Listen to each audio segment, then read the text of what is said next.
So let's get this straight.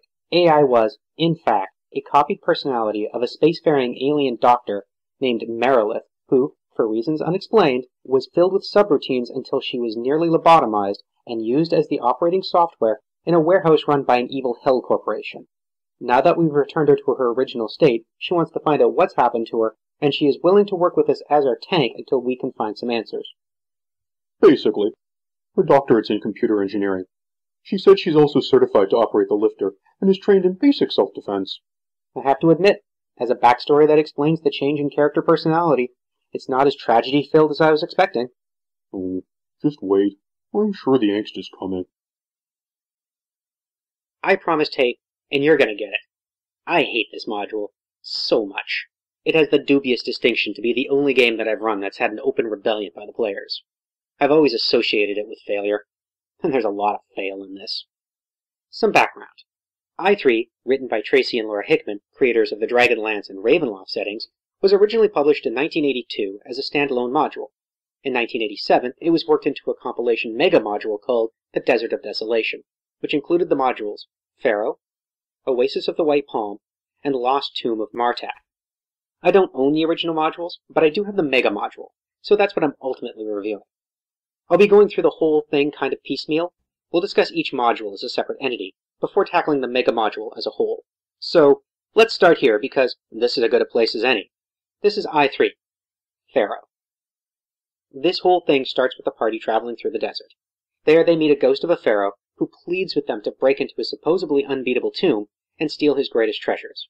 He was a huge jerk in life, and this theft will lift the curse of unlife leveled against him by the gods. The pyramid was a fountainhead of a magical river that, when jerk-faced Pharoah was alive, fed this entire valley. The pharaoh, being a dick, taxed his people so heavily to pay for his impossible tomb that they revolted and killed him. But before he died, he cursed, well, every one of the citizens to a slow, agonizing death as he shut off the water. As he approached the great hereafter, he was stopped by the gods who basically said he could come into the afterlife once he lost all his prized stuff. Stuff that was buried with him in his unbreakable tomb. Once the unbeatable tomb is beaten, both curses, the one on him and the one he leveled against his people, will be lifted and the water will flow again. Even have I talked with the wind in hope of help. Uncounted seasons have passed, and my kingdom is not now to be seen in these desert lands. Of it nothing remains, save for my tomb, which stands now as then, untouched by time, sand, wind, or men. Though many have tried to plunder my wealth, none have succeeded, and I am forbidden passage to heaven until one succeeds. My wealth is thine, thou canst best that which I have built.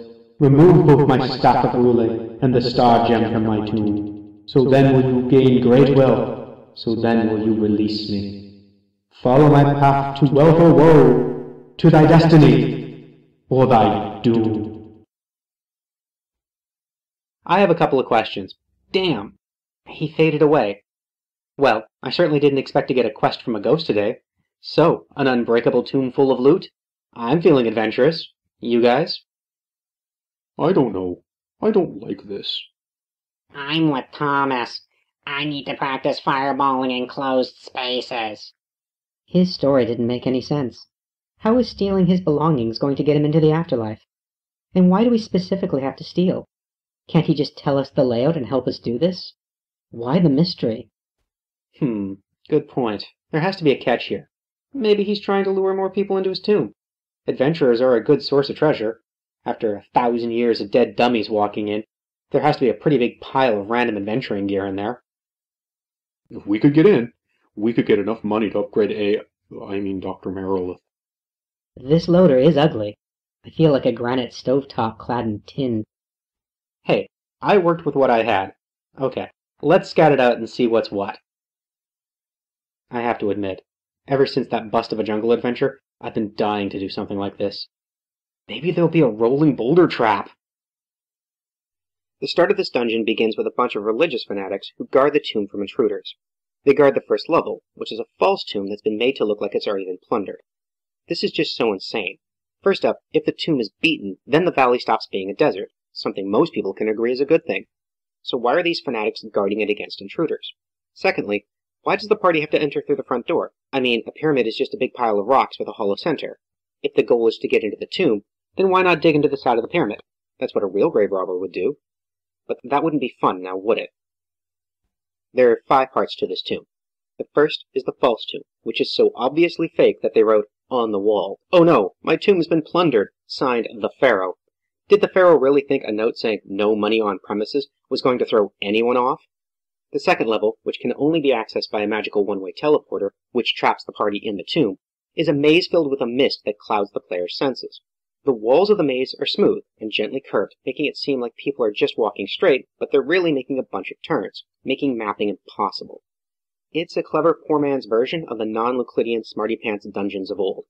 What gets me is that at least a dozen doppelgangers and a half-dozen minotaurs live in here, living off that steady stream of adventurers that must just waltz through this place. The third and fourth level are priest levels. Apparently Pharaoh Jerkface was popular enough to inspire a priesthood to decide to wall themselves up in here with his smelly corpse. But now they're all undead, so the party has to fight them. These levels aren't as stupidly complex like the lower one, thankfully, and it's built around a waterfall. Seriously, the river he blocked off is still running, going in a circle thanks to another permanent teleporter. I'm starting to think that maybe he was going to shut off the water all along, thus creating his own private water park, and his death was just an accident. And there's no real explanation of where this water is coming from. It just seems to be pouring out of a magical spigot. I asked around, and here's what I got. In order to enter, you have to pass through a teleporter. And once you pass through, you're never heard from again. That doesn't sound like a teleporter. That sounds like a disintegrator. That's what I thought. The town here is living off of dead adventurers, and they've turned it into a real tourist death trap. They're guarding that pile of rocks. So much for just going in on the side. How hard would it be to make a tunnel under it? Bush? Sorry, that cloud's been bothering me. It hasn't moved since we've been here. Doctor, can you see anything strange about it? My resolution is bad with these cameras, but yes. There's something you don't see every day. There seems to be a boat anchored to a cloud up there, and an abnormal heat signature. Any ideas on how to get up there? How high is it? I have a scroll of air walk. It'll let us walk on air for an hour. It's almost 10,000 feet. If you cast your magic on me, I could drive us up in a few minutes. What's the chances the Pharaoh would actually put his secret entrance to his tomb up there? How stupid would that be? After some fancy footwork, the party gets to the top level and to Jerkface's tomb. And it isn't trapped. All of this, and he couldn't even make the effort to put a simple spear trap on his sarcophagus? He does have a magical two-way portal in here that leads to the outside world. It just happens to lead to a point in space that's about 2 miles above the pyramid. There's even a magical flying boat magically tethered to a cloud just sitting out there. Once the party leaves with Jerkface's rod of rulership and magical gem, they lift both the curses and complete the adventure. Fuck this module. The fact that the party has to help such an obvious dillhole like this Pharaoh raises some pretty serious theological questions. Sure, there's a moral here. Deeds over wealth. But there's still the question of this Pharaoh killing off his entire kingdom because he could, and then being allowed to enter paradise. As the poorest man in paradise, but still in paradise, through an act of grave robbing. This thing is as contrived as hell. It's a dungeon crawl at its most basic level, with a story so flimsy that it's see-through. A lot of players, still seeing diamonds from the Hickman's other adventure settings, like Ravenloft, which is awesome, think this thing is one of the top 10 modules from the 1980s. I'm here to say no. It sucks. And that's my opinion. Well, that was cathartic. I'm done with the trash for now. Let's talk about a module I did like. Let's push our way to the top of the junk pile and look at Iron Gods, the Lords of Rust. Until then. So he actually put his secret entrance up here. It's like he built a bunker, then left the window open to get some airflow. What an idiot. Let's ransack this place. Already on it. Rodney and I pulled the lid off of his sarcophagus. Rodney said there's a rod in there that's very expensive. I noticed the boat outside had a power crystal. And all these urns are full of money. We're loaded. Wait. What did the ghost say? We have to take his rod and his gem to break the curse?